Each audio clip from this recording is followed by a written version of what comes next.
Поради превисоките цени во хрватските супермаркети и социјалните мрежи, во петок се повикува на бојкот. Не купувајте ништо на овој ден, или купете го најосновното. Замислете дека е недела и тоа што ви треба купете го ден порано. Нема што да се чека, мора да се почувствуваат дека не нема. Тие што имаат никогаш нема да го разберат, тие што немаат да ја покажеме потрошувачката сила.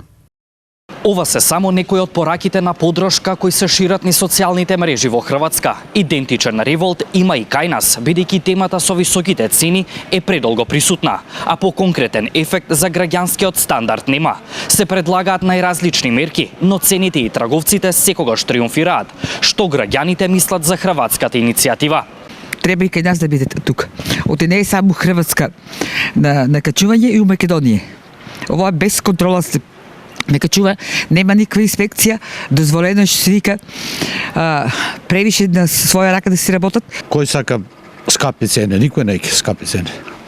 Треба да се поевтинат. Скапи живото моментално. Па да.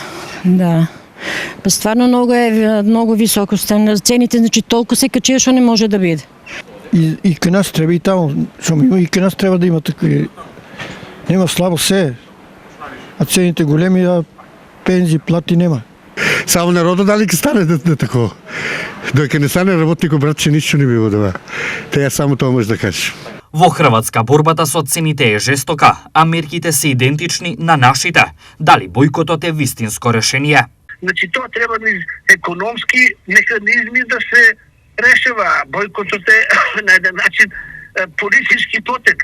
Така да моето мислење е дека тој бојкот нема да даде ефект, отричаме што сите граѓани нема да ги бойкотираат трговците, туку тоа ќе биде инцидентно и сето тоа што не е целосно нема да даде очекувани резултати.